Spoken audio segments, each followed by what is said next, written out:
Assalamualaikum warahmatullahi wabarakatuh. Izin memperkenalkan diri, nama saya Naila Nindra Putri dengan NIT 230-2720 dari program studi Teknik Gigantara. Nah, video ini saya buat untuk memenuhi penilaian ujian akhir semester mata kuliah getaran mekanik.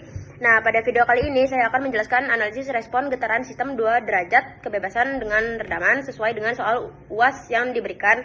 Ini yang sudah saya tampilkan. Nah, di sini juga saya sudah membuat penyelesaian pada kertas sebelumnya untuk mempersingkat waktu ya.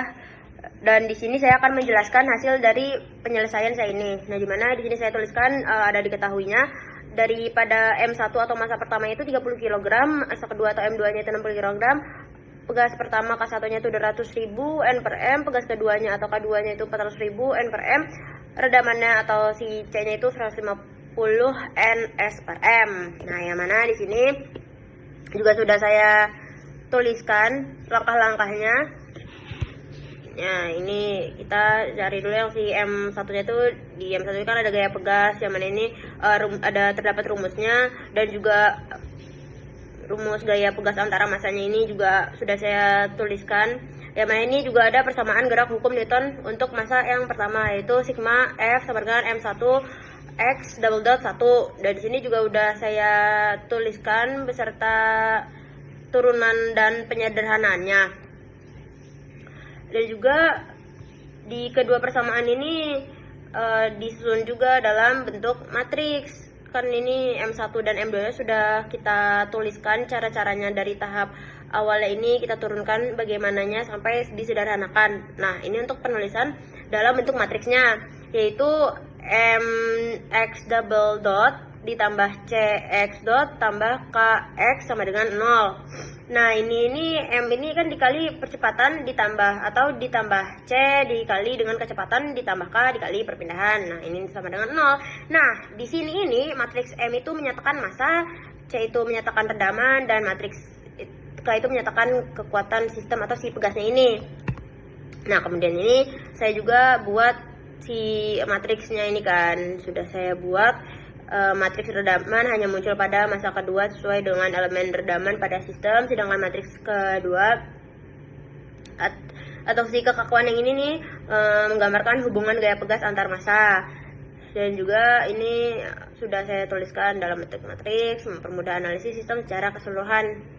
Ini udah saya sederhanakan semua yang saya catat ini. Nah, kemudian ini kan ada diubah menjadi persamaan state space untuk keperluan numerik yang akan kita masukkan ke dalam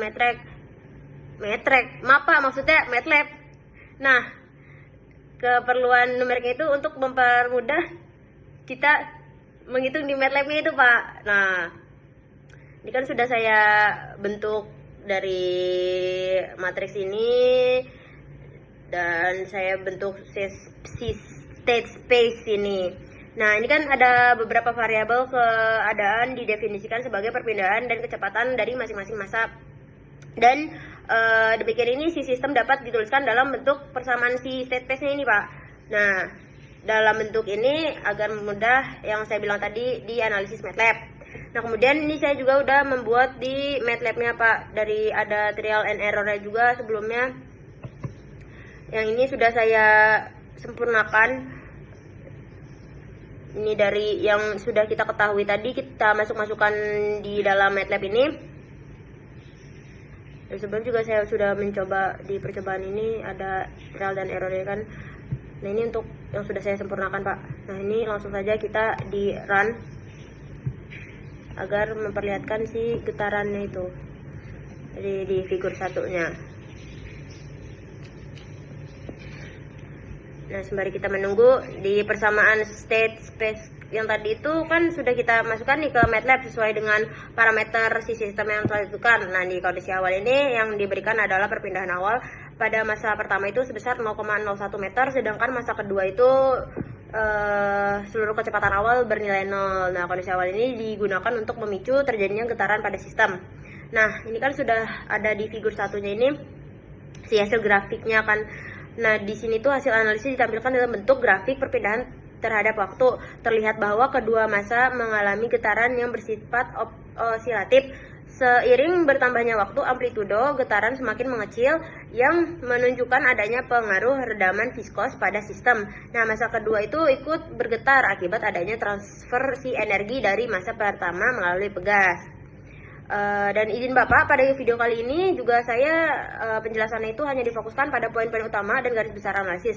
Karena adanya keterbatasan perangkat yang saya gunakan ini, di mana baterai laptop saya ini cukup habis, gampang cepat habis, dan terdapat kendala pada kabel charger yang patah.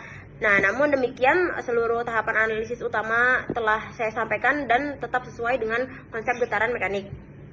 Ya, jadi mungkin itu saja yang dapat saya sampaikan. Nah, dari hasil yang diperoleh ini juga sudah saya simpulkan bahwa ini teori getaran mekanik khususnya di materi bab 6 yang dapat kita gunakan si 2 derajat kebebasan teredam yang sudah kita implementasikan ini. Demikian penjelasan saya. Mohon maaf ada kekurangan dan ada kendala.